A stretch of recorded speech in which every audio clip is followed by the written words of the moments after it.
मुंडवा दिए, आधी मूंछ मुंडवा दी और मणि को उतार लिया गया और धक्के देके उस सभा से उसको बाहर निकाल दिया गया। ये तो जीते जी ही मर जाएगा, यही इसके लिए मृत्यु दंड है। आज वही सब किया। अश्वत्थामा इतना क्रोधित हो गया कि अब अभी तक तो केवल ये 5 ही, अब इनके कुल में जल देने वाला भी नहीं छोड़ूंगा। उत्तरा के गर्भ में आप सब जानते हैं कौन है, साक्षात सुखदेव जी महाराज हैं। अब प्रभु ने पांडवों को विजय प्राप्त करा दी। प्रभु आगे बढ़ गए तो आज वहीं पर कुंती देवी जी वहीं पर खड़ी है। प्रभु सबको कहते हैं कि कुछ मांग लो मेरे से। हम तो बिन मांगे, अगर प्रभु हमसे नहीं कहें हम तो कहते हैं बस प्रभु हम तो आपके पास में इतना सारा बायोडाटा दे देंगे कि आप देते देते थक जाओगे, हम लेते लेते नहीं थकेंगे। उत्तरा के गर्भ में कौन है, राजा परीक्षित। अश्वत्थामा ने ब्रह्मास्त्र चलाया उस बालक को मारने के लिए कि एक भी तुम्हारे कुल में बालक को नहीं छोड़ूंगा, केवल एक ही बालक बचा, इसको भी मैं नहीं छोड़ूंगा। जैसे ही ब्रह्मास्त्र चलाया तो वो दौड़ी दौड़ी अपना भगवान केशव के पास गई। हे केशव मेरी रक्षा करो, मेरी रक्षा करो, केशव मेरी रक्षा करो, मेरी बड़ी जलन होती है, आप मेरी गर्भ में, मैं जल जाऊं मुझे इस बात का कोई दुख नहीं, लेकिन इस बालक को कुछ नहीं होना चाहिए। प्रभु अंगुष्ठ रूप में सामने भी खड़े हैं और गर्भ में जाकर उस बालक की रक्षा की हमारे केशव ने। ऐसे हमारे भगवान कृष्ण हैं। बोले कृष्णचंद्र भगवान की जय, बोले बाके बिहारी लाल की जय। भगवान ने वहां पर उत्तरा के गर्भ में उस बालक की रक्षा की है। अब केशव ने पूछा अब तो आपको कोई तकलीफ नहीं होती, अब तो कोई परेशानी नहीं है। नहीं नहीं, अब तो बड़ा आनंद है। कुंती ये सब कुछ देख रही हैं कि यही केशव है और यही गोविंद है, यही पग पग पर मेरे इस पूरे परिवार की रक्षा करता है। आज जैसे ही अपने रथ में बैठने के लिए तैयार थे तो सबको कहा गया कि आप कुछ मांग लो। युधिष्ठिर को कहा आप बड़े हैं, आप कुछ मांग लो, कुछ मांगना चाहते हैं। तो वो कहते हैं केवल प्रभु मैं आपका स्मरण करता रहूं। विषम परिस्थिति में भी कभी इतना सुख मिल जाए, कभी कभी हम क्या करते हैं जब सुख मिल जाता है कहते हैं तो हमारे कारण मिला है, उस समय हम परमात्मा को भूल जाते हैं कि प्रभु कैसी भी परिस्थिति आए मैं आपको ना भूलूं, मैं आपका भजन करता रहूं। तथास्तु ऐसा ही होगा। आगे भीम को कहा तुम कुछ मांग लो। प्रभु बस मुझे तो सबके सब ऐसा कहते हैं कि तुम तो पेटू हो, खाते ही खाते रहते हो। बस प्रभु मैं तो केवल इतना ही वरदान मांगना चाहता हूँ, मैं खाता रहूं, पीता रहूं, सोता रहूं, जागता रहूं, लेकिन आपकी भक्ति में लगा रहूं, ऐसा आशीर्वाद आप मुझे दे दें। प्रभु ने कहा तथास्तु। दूसरा आशीर्वाद भी दे दिया गया। अर्जुन को कहा अब आप मांगे कुछ। प्रभु मैं आपसे क्या मांगू, आपको तो मैंने अपना गुरु माना है, बस ये भाव गुरु और शिष्य का बना रहे, बस मैं यही चाहता हूं। उनको भी तथास्तु कह दिया। यहां पर द्रौपदी अब आप मांग लो। मैं आपसे क्या मांगू गोविंद, आपने मुझे गोपी के रूप में माना है और मैंने आपको सखा माना है, बस यही गोपी और सखा का भाव हमारे मन में बना रहे, इससे कभी भी हम वंचित ना हो प्रभु, ऐसी कृपा करें। तथास्तु। अब आती कौन है, कुंती देवी। अगर हम सबके मध्य हमारे भगवान कृष्ण यहाँ पर विराजमान हैं और ये प्रत्यक्ष रूप में यहाँ पर आ जाएं और आप सबको कहने लग जाएं कि कुछ मांग लो, कुछ मांगना चाहते हो, आप क्या क्या मांगोगे? आप भी कुछ मांगेंगे, अवश्य मांगेंगे आप, लेकिन मन ही मन में रखना, सबको नहीं पता चलना चाहिए। कुंती देवी को कहा कि बुआ आप भी कुछ मांग लो। कि गोविंद में क्या मांगू? जिसको आप मिल गए तो उसको तो सब कुछ मिल गया, और क्या मांगना गोविंद, मैं कुछ नहीं मांगू। नहीं नहीं बुआ, आप ऐसा आज नहीं कर सकती, मेरी आज देने की इच्छा है। कभी तो तुमने कुछ मांगा ही नहीं, लेकिन आज मुझे तुमको कुछ देने की इच्छा है। आज तो मैं अवश्य तुमको देकर रहूंगा, कुछ ना कुछ तो आपको अवश्य मांगना होगा बुआ, आपको अवश्य मांगना होगा। अरे गोविंद, अगर कुछ देना ही चाहते हो तो मेरी इस झोली में दुख दे दो, दुख दे दो गोविंद, मेरी झोली में दुख दे दो। अरे बुआ, ये क्या मांग रही हो? कुछ आपके मुख से तो गलत नहीं निकल गया, सुख की जगह दुख तो नहीं निकल गया? नहीं नहीं, मैं तो होश हवास में बोल रही हूं, मैं तो दुख ही मांग रही हूं। गोविंद, आपका सुमिरन सब दुख में करते हैं, सुख में तो सब भूल जाते हैं। गोविंद, मैं कैसे भूल जाऊं कि आपने मेरे बालकों की पद पद पर रक्षा की है और आप कहते हैं कि बुआ तुम दुख मांग रही हो। गोविंद, जिसकी झोली में दुख रहता है उसके घर में तुम रहते हो। मैं ऐसे सुख का क्या करूं जिसमें आपका नाम ही सुमिरन ना हो? गोविंद, इस सुख का मैं क्या करूंगी, आप ही बताइए गोविंद, मैं क्या करूं ऐसे सुख का? बस आप तो मेरी झोली में दुख भर दो। अरे बुआ, आपने तो सारी उम्र दुख में काटी है और अब मैं आपको कुछ देना चाहता हूं तो अब भी आप मुझे यही कह रही हैं कि क्या चाहिए? दुख चाहिए। अरे बुआ, ऐसा मत करो। नहीं गोविंद, दुख में सुमिरन सब करे, सुख में करे न कोई, और सुख में सुमिरन सब करे तो दुख काहे को होय। जब हमें दुख आता है तो मंदिर में पंडित जी ने कहा है कि आपको नित्य प्रति आना है, तो हम नित्य प्रति ही आ जाते हैं, अन्यथा नहीं पहुंच पाते। आप सब जानते हैं इसे भली बाती। तो यहाँ पर कुंती देवी भी यही कह रही है। बोले बाल कृष्ण भगवान की।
क्या कहती है कुंती देवी? आइए हम सब मिलकर कि प्रभु, अगर आप हमारे जीवन में नहीं होंगे तो कौन होगा? साथी हमारा कौन बनेगा? तुम ना सुनोगे तो कौन सुनेगा? तुम ना सुनोगे तो कौन सुनेगा? साथी हमारा कौन बनेगा? साथी हमारा कौन बनेगा? तुम न सुनोगे तो कौन सुनेगा?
हमारा कैसे कटेगा, संकट हमारा कैसे कटेगा, तुम ना सुनोगे तो कौन सुनेगा, तुम ना सुनोगे तो कौन सुनेगा, तुम ना सुनोगे तो कौन सुनेगा, तुम ना सुनोगे तो कौन सुनेगा।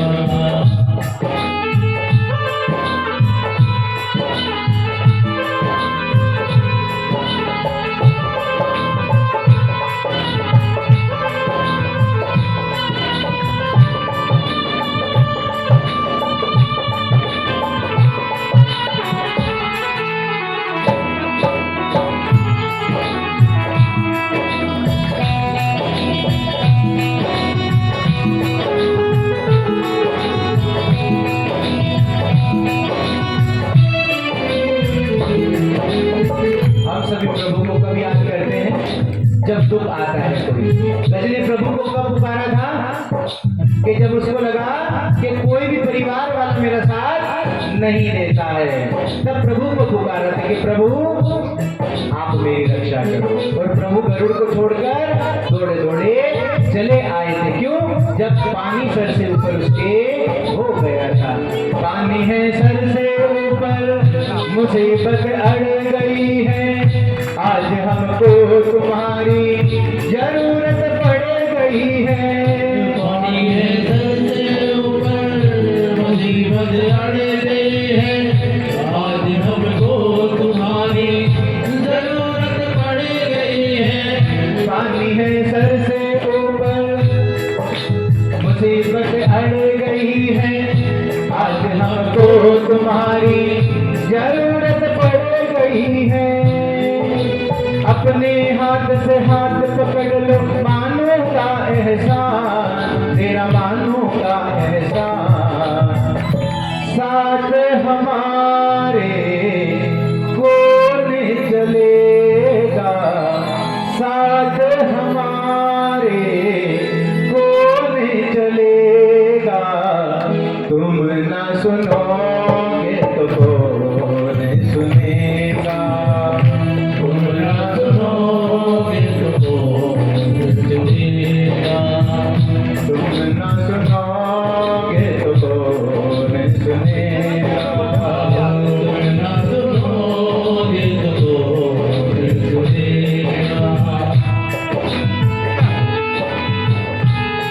भाव के साथ में ताली बजाते, ताली की सेवा करते हैं। प्रभु हम सबके जीवन में भी बड़े दुख आते हैं, बस आप हमारे संग में हैं।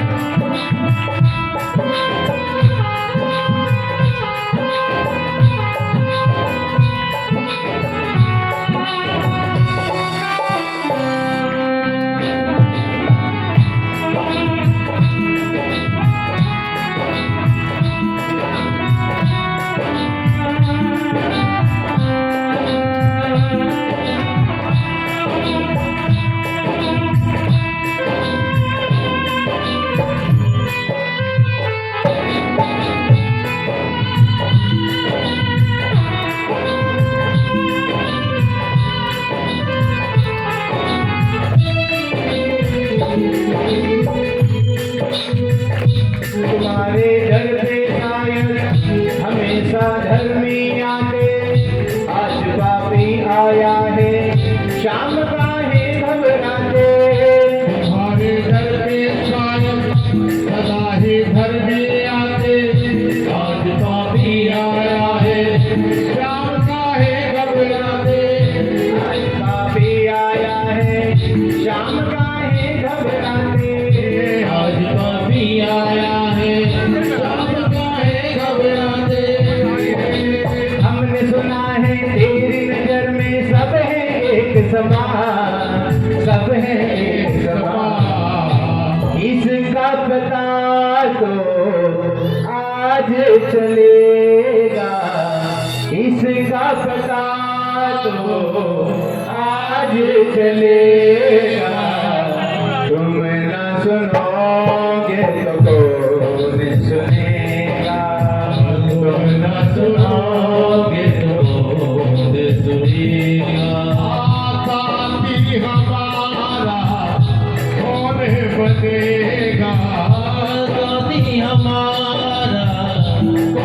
बनेगा। तुम न सुनोगे तो कौन सुनेगा, तुम न सुनोगे तो कौन सुनेगा। संकट हमारा कैसे कटेगा, संकट हमारा कैसे कटेगा। तुम न सुनोगे तो कौन सुनेगा, तुम न सुनोगे तो कौन सुनेगा।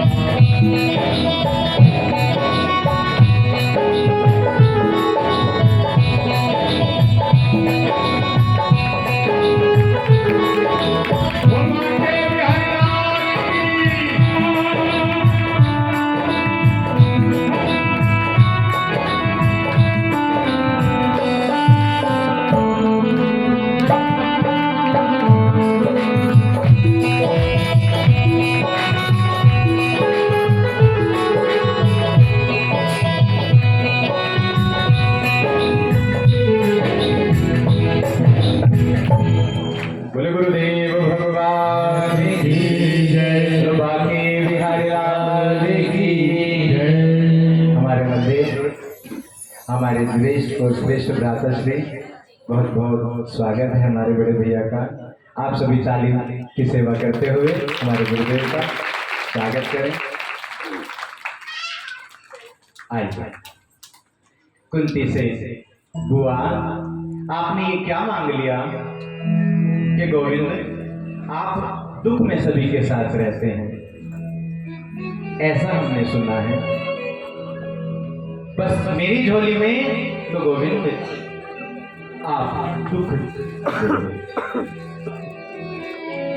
आज कुंती ने दुख मांगा है। अब प्रभु की एक अंतिम लीला रह गई है। केशव जानते हैं कि भीष्म पितामह बाणों की शैया पर लेटे हुए हैं और वो भी उत्तरायण की प्रतीक्षा कर रहे हैं और गोविंद मेरे सामने हो और मैं उनके सामने अपने प्राण को त्याग दिया। आज अंतिम लीला के लिए भीष्म पितामह के पास में गए और जाकर उनको प्रणाम किया कि बाबा प्रणाम। अरे अर्जुन, पांचों के पांचों भाई वहां पर पहुंचे हैं। जैसे ही पांचों भाई पहुंचे और भगवान केशव कहते हैं इन्होंने युद्ध पर विजय प्राप्त की है, अब ये राजा बन गए हैं। और ऐसा कहा जाता है राजा बनने पर आप तो भीष्म पितामह हैं, आप भी इनको कुछ ज्ञान दें। अरे केशव, आप कैसी बात करते हो, ज्ञान की बात करते हो? बाणों की सैया पर लेटा हूं मैं, कोई मखमल के गद्दे पर नहीं। जो यहाँ पर लेटा हुआ भी मैं ज्ञान की बातें करूंगा। राजधर्मान इस प्रकार से जब केशव को कह रहे हैं कि आप बताइए, कुछ तो बताइए, क्योंकि बड़ों की सलाह अवश्य बालकों के जीवन में आनी चाहिए। ठीक है केशव, अगर आप कहते हैं तो मैं आपको अवश्य कहूंगा। दान धर्मान राजधर्मान मोक्ष धर्मान विभागस, स्त्री धर्मान भगवत धर्मान समाधस्य योगितो। कि सबसे जो प्रथम नियम है राजा का,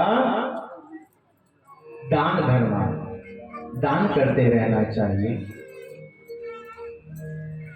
मोक्ष धर्मान, स्त्री धर्मान, जहां किसी स्त्री पर कोई व्यभिचार हो रहा है, कोई कष्ट है, तो आपको लाज बचानी चाहिए।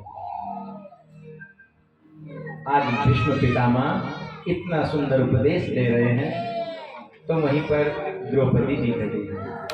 आज उनको हंसी आ गई।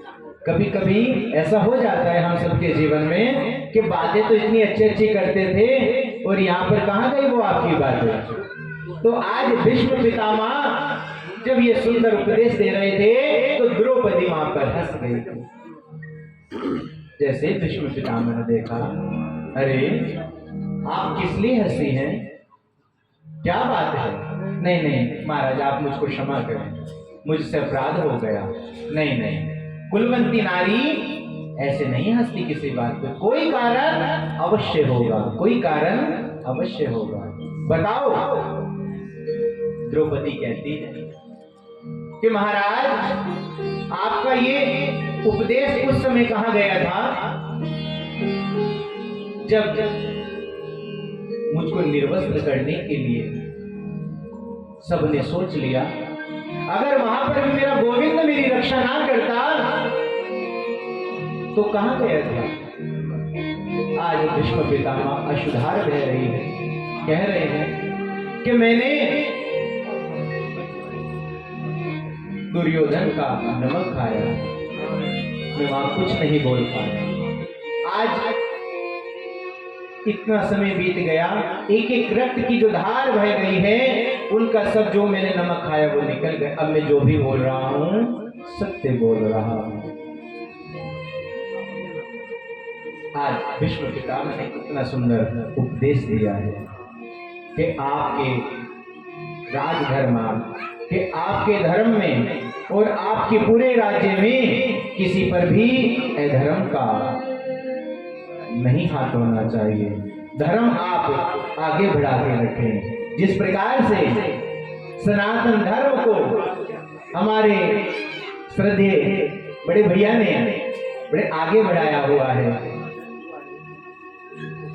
आप सब जानते हैं। हमारे भैया का बड़ा सुंदर सा माँ भगवती का जगदम्बा कुंड है। हमारे भैया जहाँ भी सुंदर सुंदर भगवान का आनंदमय भजन कीर्तन होता है, हम सबको हौसला बढ़ाने के लिए और आशीर्वाद आप सबको देने के लिए उपस्थित हो जाते हैं। भैया के लिए तो वो भी ऐसे ही कहते हैं भीष्म पितामह कि आपको धर्म के कार्य करने चाहिए। कोई भी आपके यहाँ पर भूखा नहीं सोना चाहिए रात्रि में। इस प्रकार से सुंदर सुंदर उपदेश दिए। अब कहते हैं मैं पांचों पांडवों को तो उपदेश दे चुका हूं, बस अब तो केवल मेरे केशव को मेरे सामने कर दो, क्योंकि जब अंत समय आता है तो वो तो बड़ा ही भाग्यशाली होता है जिसके जीवन में भगवान केशव साक्षात सामने खड़े हों। उत्तरायण भी हो गया और केशव भी सामने खड़े हैं। कहते हैं हे केशव, अब मेरा अंतिम समय आ गया है, बस मैं आपसे कुछ कहना चाहता हूँ, कुछ बोलना चाहता हूँ। इतिमति रूप कल्पिता वितृष्णा, कि मेरी एक पुत्री है, आप उसे अपना लो। पांचों के पांचों पांडव सोचने लगे, अरे ये तो ब्रह्मचरी रहे हैं, इनकी पुत्री कहां से आ गई।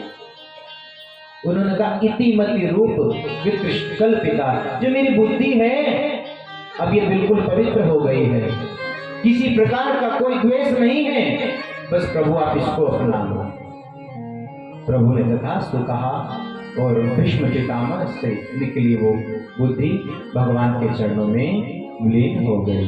बोले बाल कृष्ण भगवान की, बोले बाकी बिहारी लाल की। आइए अब हमारे गुरुदेव के मुखारविंद से बड़े आनंदमय आप सभी आशीर्वाद प्राप्त करें।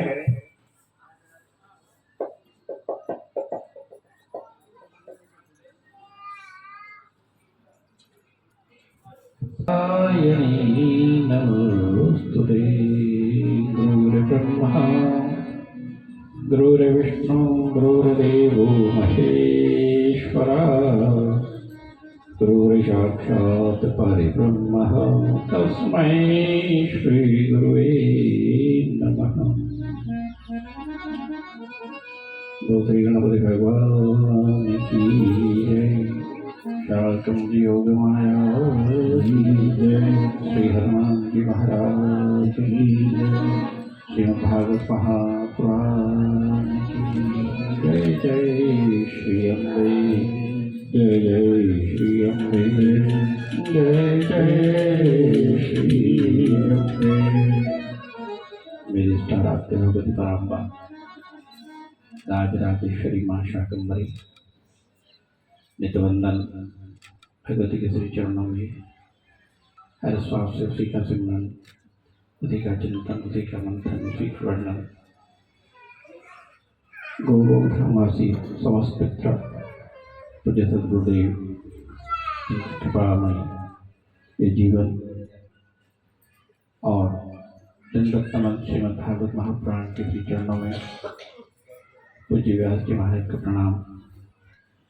इस धर्ममयी सभा में उपस्थित सभी भ्रात बंधु, इष्ट मित्र, मातृशक्ति, बालवृंद, मुझसे ज्येष्ठों से समस्त विप्रबंधु, गंधर्व बंधु और इन सबको नमन करते हुए साधुवाद और अभिनंदन के अधिकारी वो समस्त आयोजक समिति, इस मंडल के पदाधिकारी, पूज्य आचार्य श्री और भी जो भक्त लोग श्रीमद् भागवत कथा के श्रवण में, चिंतन में और इसके आयोजन में लगे हुए सभी को मंगलकारी आशीर्वाद। कथा धारा प्रवाह चल रही है, उसको बीच में विराम दिए पूज्य महाराज जी का बड़प्पन, उनकी उदारता, उनके हृदय की विराटता जो उन्होंने इस योग के समझा। लेकिन कथा के बीच में हम कुछ कहेंगे, हमारी दृष्टता हो गई, फिर भी क्योंकि पूज्य व्यास जी साक्षात नारायण स्वरूप है तो उनका आदेश करना चाहिए, भगवान नारायण का है। ये कथा भगवान नारायण पिछले कुछ वर्षों से निरंतर करा रहे हैं, ये उनकी बड़ी कृपा आप पर है। अंग्रेजी वर्ष संपन्नता की ओर है और हमारा जो सनातन संवत है, वर्ष है, वो चैत्र मास में है। लेकिन जितनी भी हमारी दैनिक दिनचर्या है वो अंग्रेजी मास से ही संपन्न होती है, 1 जनवरी से। हम कितना भी कुछ करें फिर भी जो है वो पद्धति कहीं ना कहीं सबको प्रतीक्षा रहती है कि 1 जनवरी से नया साल शुरू हो रहा है, जबकि प्रारंभ तो हमारा चैत्र से होगा। लेकिन नहीं, हमारे डायरी में, हमारे मोबाइल में, हमारी बुक्स में, हमारी किताबों में हम कितना भी मंथन, वर्णन, चिंतन कर लें, देखिए तो साधुवाद तो इस आयोजक समिति को है कि जो इस अंग्रेजी वर्ष के समापन पर हमें सबको धर्ममय कर देता है। इस भागवत का श्रवण कोटि कोटि साधुवाद इस समस्त पदाधिकारियों को और उन सब आयोजकों को जिन्हें भगवान नारायण राजा परीक्षित के रूप में चुनता है, जिनके शीश पर श्रीमद् भागवत विराजमान कराते। तो ये नारायण की अति विराट कृपा उन सब जनों पर है जिनको इसका अंग बनाया, हिस्सा चुना, और उससे ज़्यादा कृपा तो आप मातृशक्तियों पर है। इस आनंदमय कथा को आप श्रवण करते हैं तो साक्षात भगवान नारायण की कृपा आप पर भी। क्यों ही कथा में हम प्रवेश कर जाएं, ये संभव है। यूं ही कथा में हम प्रवेश कर जाएं, ये समझ को कथा में बहुत सारी चीजें हैं और इन 18,000 श्लोक को जो आप 7 दिन में पूज्य व्यास जी महाराज के मुखारविंद से सुनेंगे तो उसमें जीवन का सारा सार आप सुन लेंगे 7 दिन में। तो अब वो कथा के विषय में तो मैं कुछ कह नहीं सकता, क्योंकि मेरा वो विषय तो बड़ा विराट विषय है। उसको सुनाना वो भगवान की कृपा का विशेष पात्र जो हो सकता वही कर सकता, जो पूज्य व्यास जी पे।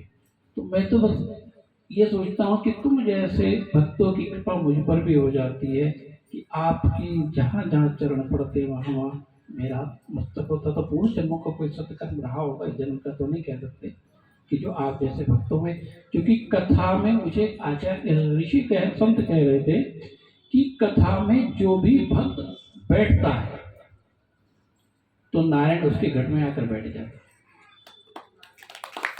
कथा में जो भी भक्त बैठता है नारायण साक्षात उसके घट में प्रत्यक्ष बैठ जाता है। रहता तो सबके साथ ही है, आत्मा के रूप में परमात्मा सदा हमारे साथ है, हर पल हमारे साथ है।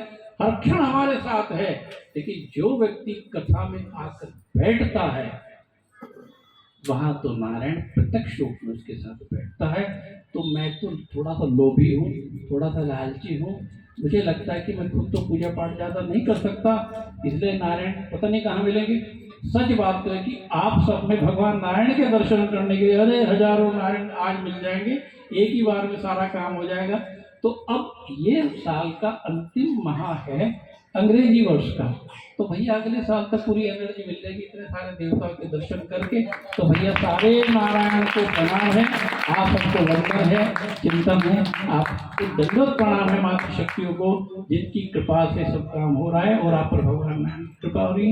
इन्हीं शब्दों के साथ आप सबको जय जगदम्बे जी, आयोजक समिति का आभार, साधुवाद और गंधर्व टीम में अनिल जी, आदित्य जी सबको प्रणाम और व्यासपीठ पर बैठे सभी मुझसे ज्येष्ठ और श्रेष्ठ प्रजन जिनको दंडवत प्रणाम को देवराज जी को प्रणाम करते हुए, और इसमें जो मधुर साउंड है प्रिय संजय बाबू को भी बहुत सारा आशीर्वाद, और जो जनमानस तक लाइव कथा दिखा रहे हैं बहुत सारा आशीर्वाद, और भैया समस्त परीक्षित जनों को जिन्होंने इस कथा का आयोजन किया और भगवान ने उनसे कराया, सबको दंडवत प्रणाम। मैं बहुत प्रसन्नचित्त हूँ सिर्फ इस बात को देखकर कि साक्षात वैकुंठ में आ गया हूँ जहाँ इतने सारे नारायण प्रकट हुए हैं, बैठे सबको प्रणाम। जय जगदम्बे। जगदम्बे तुम्हारी जय हो रे, जगदम्बे तुम्हारी जय हो रे, मायम्बे तुम्हारी जय हो रे, मायम्बे तुम्हारी जय हो रे। भगवती इस तरह से जगत की अधिष्ठान जहाँ शास्त्र ने कहा उसके मन में शायद ये भाव रहा होगा कि हमारे गुरु जी ने कुछ और भी आना चाहिए। हम छोटे से देख रहे हैं कि बात करते जगदम्बे तुम्हारी जय हो, कुछ और भी सुना दिया करो। तो मैंने कहा भाई मेरा काम इसमें चल रहा है, सच बात देख रहे इसके अलावा कुछ आता भी नहीं और मैं सीखना भी नहीं चाहता। ठीक है, सीखो भी क्यों? जिसकी शरण में सारे देवता दंडवत करते हैं, सब शक्तियां दंडवत हो जाती हैं। ऋषि, गंधर्व, किन्नर, यक्षिणी, डाकिनी, शाकिनी, पिशाचिनी, योगिनी सब जब उसके सामने दंडवत होकर नतमस्तक होकर आनंद विभोर करते, 64 योगिनी मंगल गावे नृत्य करते, भैरव भैरव जैसे भी जिनके सामने नाचते हो, भगवान शिव भी जिनकी शरण में लेट जाते हो, मुझे क्या जरूरत किसी और की जय करने की? जिनकी हम जय करेंगे वही जिसकी जय जयकार कर रहे हो, तो सीधा हम वहीं ना चले। इतनी बात देखी है, चलते हैं उनकी शरण में। जगदम्बे तुम्हारी जय हो रे, जगदम्बे तुम्हारी जय हो रे, मायम्बे तुम्हारी जय हो रे, मायम्बे तुम्हारी जय हो रे। ये प्रिय आचार्य मेरे अरुण व्यास जी महाराज जैसे और भी भाई बोले भैया कभी राम जी का भी जिक्र कर लिया करो। मतलब भवानी की पूजा राम जी भी करते हैं। बोले कन्हैया की बात कर लो, मतलब कात्यायनी के रूप में भजता है। बोले भगवान शिव की आवाज ना, अरे मैंने कहा लेट गई मेरी भवानी के चरणों में। बोले ब्रह्म का सिमरन की आवश्यकता नहीं है, भवानी ने हाथ चलाया ब्रह्मा के सामने कि मेरा वर्ण कर लो, ब्रह्मा जी हाथ जोड़कर 100 योजन पीछे चले गए कि भवानी तुम्हें मैं देख भी नहीं सकता, तुम वर्ण की बात करते हो। बोले नारायण का ध्यान तो कर सकते हो। मैंने कहा नारायण की वर्ण की बात भवानी ने करी, हाथ फैलाया नारायण के सामने कि मेरा वर्ण कर लो, सस्ती चलानी है। तो नारायण ने कह दिया कि नहीं,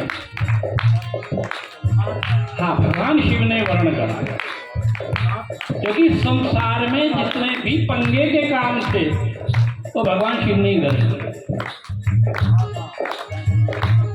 मैं भाई से कहता हूँ भाई मुझे जब मेरी भवानी में राम है, मेरी भवानी में कृष्ण है, ब्रह्मा विष्णु रुद्र भज रहे हैं, अरे जिसके सिंहासन के 4 पाए के रूप में ब्रह्मा विष्णु ईश्वर इंद्र बैठ गए हो, जिस पर बिछने के रूप में भगवान शिव लेट गए हो, महालक्ष्मी महासरस्वती जिसको चमर डुला रही हो, सारे देवता जिसकी आराधना जय जयकार कर रहे हो, तो भैया फिर किसको भजना है बताओ तो सही, किसको भजना है? चलो श्री शरण। जगदम्बे तुम्हारी है, जगदम्बे तुम्हारी है। अब हम भाग्यशाली सौभाग्यशाली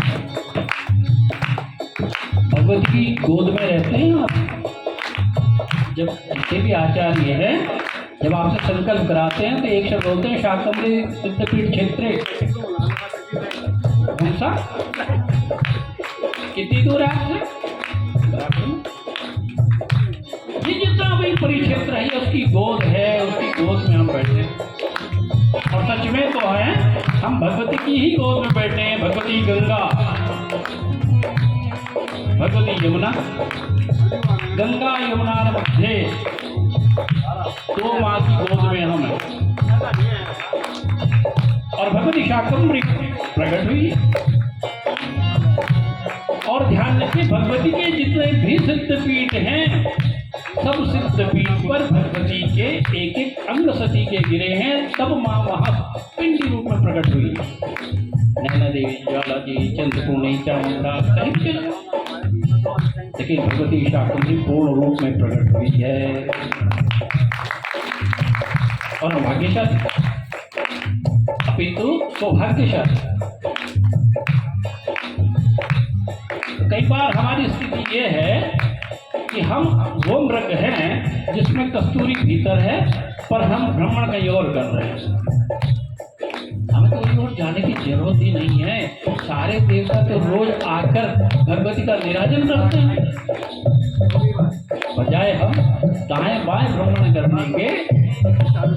आप कहीं भी जाएं, लेकिन ध्यान रखें कि हर माह, हर पखवाड़े, हर सप्ताह भगवती के पीठ पर जाए, तो मैं दावे के साथ लिखकर कह सकता हूँ कि आपके जीवन का कोई कार्य रुकेगा नहीं।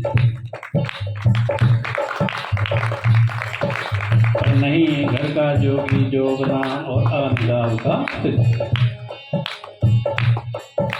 ये माँ वैष्णो देवी मासी, माँ की बहन, रिजर्वेशन कराओ,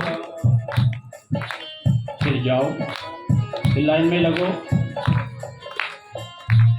फिर आओ, 14 किलोमीटर पैदल, 14 किलोमीटर फिर पैदल। और कौन है? हमारी तो मासी है, ये तो माँ की बहन। अब ईमानदारी से बताओ कि हमारे जीवन के संकटों में या हमारे दैनिक दिनचर्या के सुख दुख में हमारे काम हमारी माँ आती है या मासी? माँ।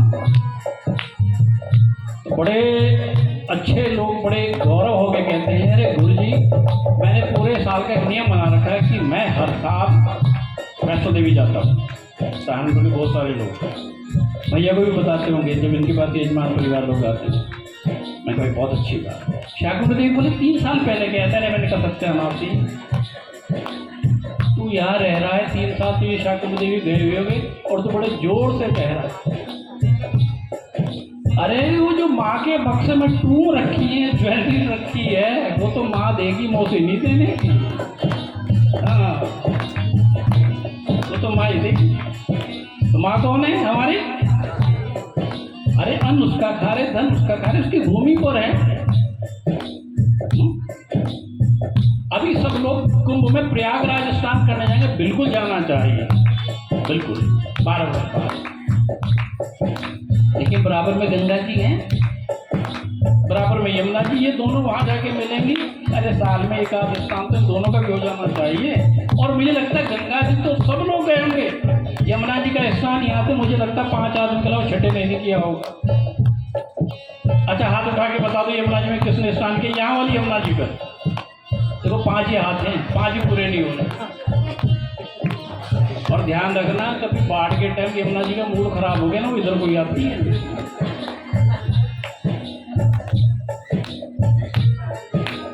वो जो इलाहाबाद प्रयाग में जाके मोसे इकट्ठी हो रही हैं बहनें, अरे तो यही मना लिया करो ना दोनों। नहीं, अभी 2-3 साल पहले मूड खराब तो हो गया था, तो जितने ढमोले के किनारे थे भगवान की सबकी जय जगदम्बे जी। एक हमारा बालक भी खड़ा है संकेत, भाई साहब को रात को 1 बजे के लगभग इन्हें कुछ लगा, तो बिल्कुल ब्रजेश नगर में रहते हैं, बिल्कुल लास्ट में उनकी गली का मकान है। तो रात 1 बजे में पैर उठा छप छप नजर आया थे, लाइट थी नहीं, भाई साहब बेहोश करा। सवेरे हमने फ़ोन करके पूछा, मैं क्या हो रहा है, बोली दुर्दशा हो रही है। तो भैया माँ को बना के रखना चाहिए। जिस दिन माँ का मूड खराब होता है, घर में रसोई नहीं बनती, कपड़े नहीं धुलते, प्रेस नहीं होती, झाड़ू पोछा नहीं लगता, और पिताजी रोज नाराज रहते थे, कोई असर नहीं होता। जिस दिन माँ नाराज होती तो पिताजी पे भी असर होता है। इसलिए हमेशा माँ को बना के रखो। चलते हैं उसी की शरण में। जगदम्बे तुम्हारी जय होवे, जगदम्बे तुम्हारी जय होवे। चुप साहब कह रहे हैं कि किस बावले के हाथ में माइक दे दिया। अब भाई मैं बावला हूँ तो क्या करूँ, मैं तो भाई तो मेरी जानकारी की है, लेकिन आपकी जानकारी में भी होंगे 1-2 तो। माँ ने दी है, पिता ने नहीं दी।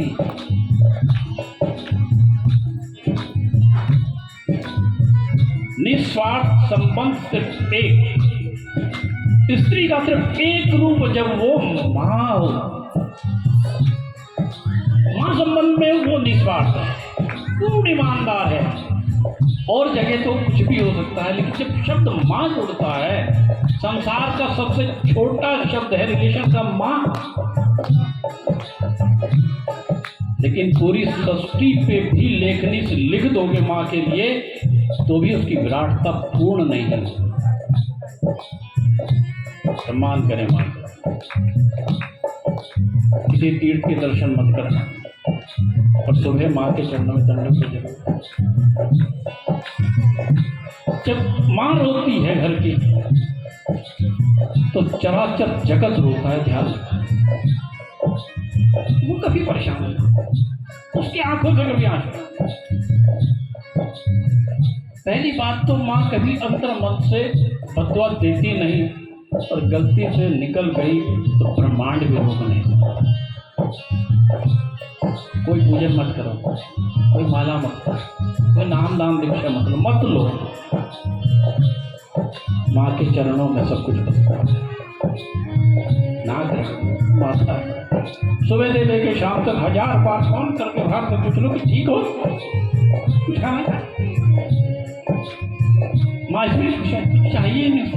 पिताजी तो पूछ सकते हैं क्या तो है, लेकिन अगर दिन में हम माँ को 2-3 बार इतना पूछे कि ठीक हो ना, कुछ खाया था, इतना ही बहुत है। इसके लिए तो चाहिए भी। तो भाई चुप साहब, जब बात माँ की आती है तो मैं सच में अब आपको लगता हो कि बावले के हाथ में तो माइक दे दिया, कथा बीच में रुकवा दी, तो भाई अब रुक गए तो रुक गए, क्या करें। बावले को छेड़ना ही गलत है, मत छेड़ो, और छेड़ोगे तो छोड़ेगा नहीं भाई। कोई तो दशा इस संसार में माँ से बढ़कर कुछ नहीं है। चाहे बात देवताओं की आ जाए और चाहे घर के आंगन की आ जाए, वहाँ भी माँ बड़ी और यहाँ भी माँ बड़ी। चले उसी की शरण में अनिल जी। जगदम्बे तुम्हारी जय होवे, जगदम्बे तुम्हारी जय होवे, मायम्बे तुम्हारी जय होवे, मायम्बे तुम्हारी जय होवे, कागम्बे तुम्हारी जय होवे, कागम्बे तुम्हारी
पर चढ़ने के बाद में केशव चले आ रहे हैं, ऊपर से पुष्पों की वर्षा हो रही है। आते ही द्वारिका नगरी में उन्होंने अपने माता पिता के चरणों में प्रणाम किया। जैसे हमारे गुरुदेव बता रहे थे कि मातृदेवो भव पितृदेवो भव, हम सबको भी प्रातःकालीन उठते ही चरण वंदन करना चाहिए। अभिवादनशीलस्य नित्यं वृद्धोऽपि सर्वेन चत्वारि दश वर्धते आयुर्विद्या यशो बलम। 4 चीजें केवल चरण छूने से हम सबको प्राप्त हो जाती हैं, आयु, विद्या, यश और बल हम सबको प्राप्त हो जाता है। जैसे प्रभु द्वारिका नगरी में आए, प्रभु के पास में सूचना आई कि जिसकी प्रभु ने गर्भ में रक्षा की थी, उस बालक ने वहां पर जन्म ले लिया है। वो बालक जैसे ही उसका जन्म हुआ, जन्म होते ही कोई बालक रुदन करता है, कोई इधर उधर, वो तो केवल पलोथी मार कर बैठ गए। और जैसे ही बैठे हैं, वो तो चारों ओर उस प्रभु को देख रहे हैं कि जिस प्रभु ने मेरी गर्भ में रक्षा की, कहाँ है वो, कहाँ है वो प्रभु। इतना रुदन कर रहे हैं, केवल और केवल वो परमात्मा को ढूंढ रहे हैं कि कहाँ है जिसने मेरी गर्भ में रक्षा की। जैसे ही प्रभु को हमारे पता चला केशव को, वो पुनः हस्तिनापुर आए, आकर उस बालक को गोद में लिया, तो बालक बड़ा ही शांत हो गया, प्रसन्न हो गया। देखा है, हाँ यही है वो जिन्होंने मेरी गर्भ में रक्षा की थी। अब प्रभु केशव अर्जुन के साथ में अपनी द्वारिका नगरी की ओर चले हैं। उनके बड़े भैया ने कहा, जाओ आप प्रभु के संग में जाओ, हमारे केशव के साथ द्वारिका नगरी, इनको छोड़कर आओ। जैसे ही अब द्वारिका नगरी में छोड़कर आ रहे थे, तो भगवान अपने लीलाएं पूर्ण करके जाने वाले हैं। तो प्रभु ने अर्जुन को कहा, अर्जुन आप ये हमारी पटरानियां ग्वाल बाल अपने संग ले जाओ, अब मैं अपनी लीला को पूर्ण करने वाला हूं। अर्जुन ने कहा, जो आ गया गुरुदेव। आज जैसे अर्जुन उनको लेके जाने लगे, बीच मध्य बेलियों ने उनसे ग्वाल बाल छीन लिए, पटरानियां छीन ली। वो बेलिए कौन है? वो साक्षात हमारे भगवान कृष्ण ही हैं। उनको अपनी लीलाओं को विराम करना है। आज अर्जुन जो गांडीवधारी, जिसने महाभारत पर विजय पाई है, तो जैसे में प्रत्यंचा चढ़ाया तो बाण टूट गया। अरे मुझसे केशव क्या छूट गया, अब तो वो बल ही नहीं रहा मेरे अंदर। आज युधिष्ठिर अपशगुन होने लगे, उल्लू बोल रहे हैं, आंख फड़कने लगी बाई। इस प्रकार से अपशगुन की आहट हो रही है। युधिष्ठिर सोच रहे, क्या हुआ, क्या बात है, इतना अपशगुन। अर्जुन को गए हुए 7 महीने हो गए, अभी तक नहीं आए। तो जैसे ही अपनी नगरी से बाहर निकले, देखा अर्जुन बैठे हैं वहां पर। अर्जुन बड़ा रुदन कर रहे हैं, अरे क्या हुआ, सब ठीक है, हमारे केशव तो ठीक हैं, हमारे द्वारिकाधीश तो ठीक हैं। क्या बताऊं, मुझे द्वारिकाधीश ने ये कहा कि आप इनको ग्वाल वालों को ले जाओ, मेरी पटरानियों को ले जाओ, मैं इनकी रक्षा नहीं कर सका। और प्रभु अपनी लीलाओं को पूर्ण करके सुधाम को चले गए हैं। जैसे ही कुंती ने सुना, तो कुंती तो वहीं के वहीं गोविंद आए नमो नमः, उसने वहीं अपने प्राणों का त्याग कर दिया कि मेरे गोविंद नहीं रहे तो मैं जीकर क्या करूंगी। अब 5 भाई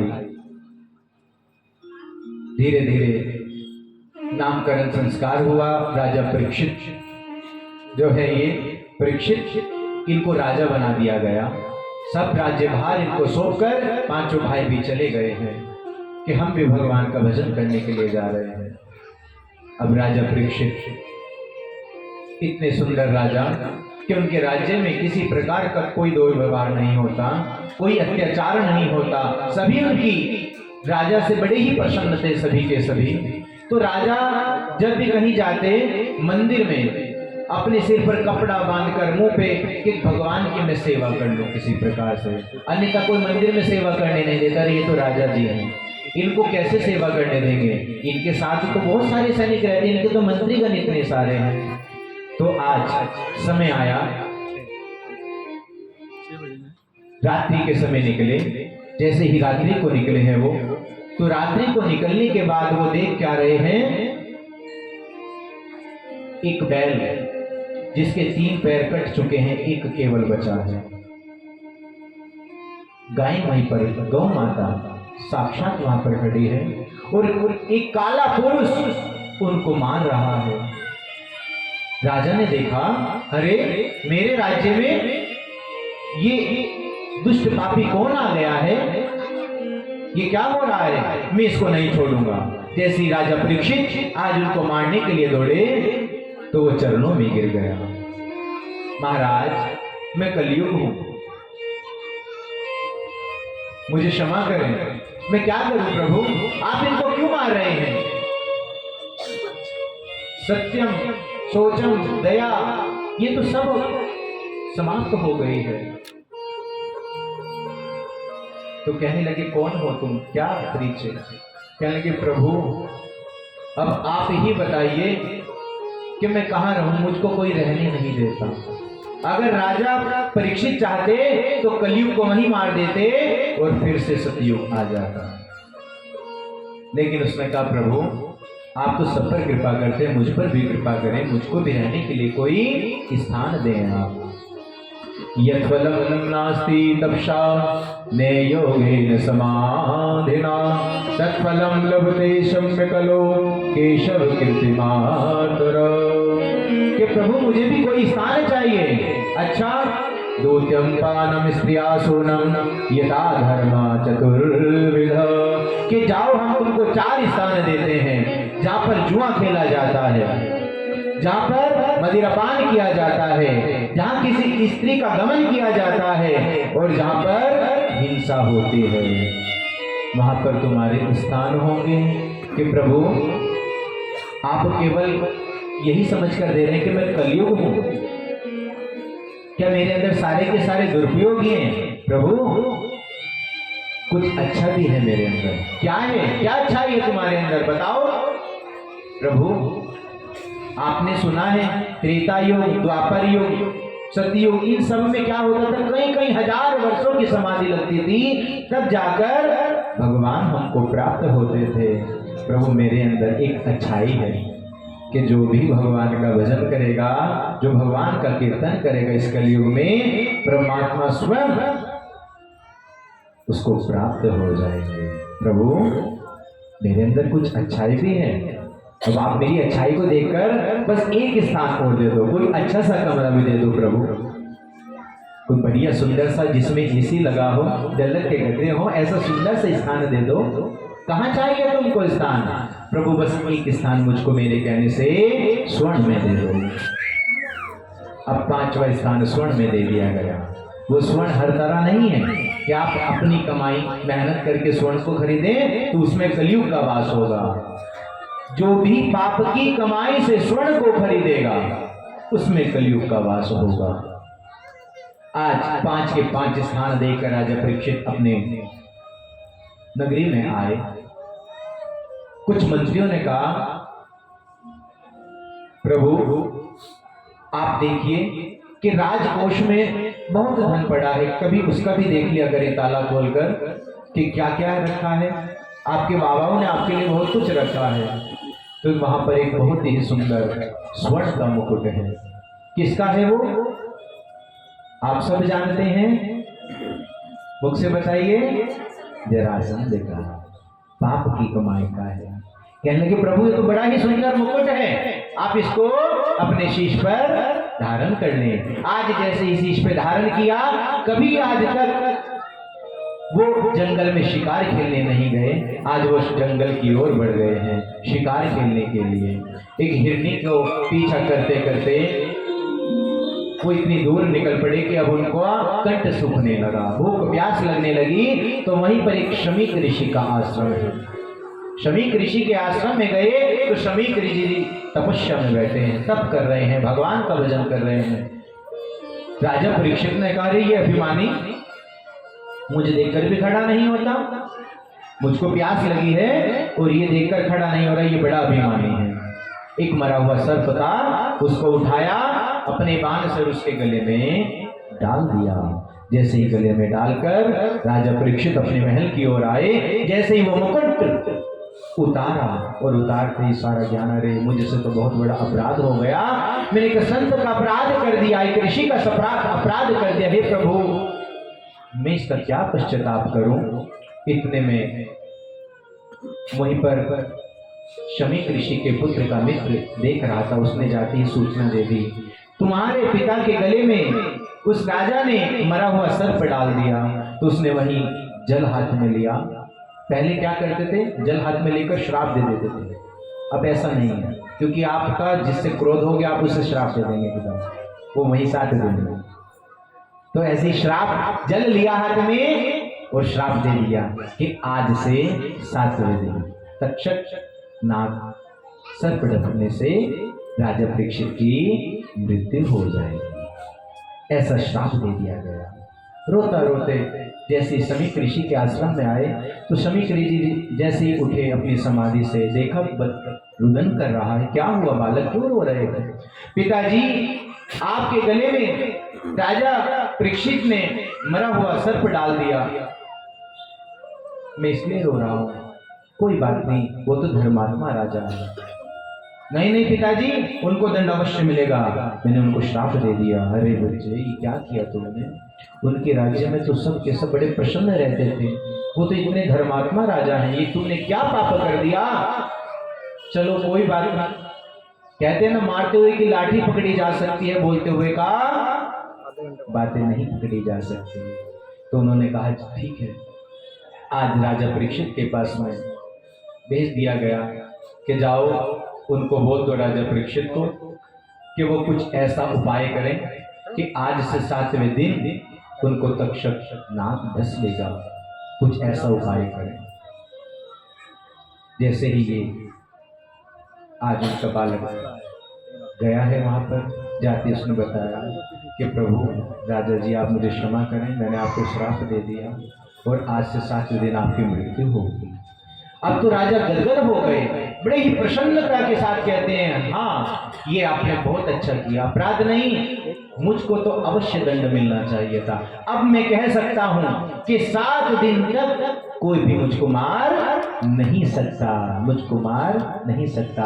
हम सबको भी 7वें दिन ही जाना है, 7 दिन से 8वां दिन तो बना ही नहीं है। बस उसको एक निश्चय हो गया कि आज से 7वें दिन ही मेरी मृत्यु होगी, उससे पहले नहीं होगी। बोले बाके बिहारी लाल की जय, बोले भागवत भगवान की।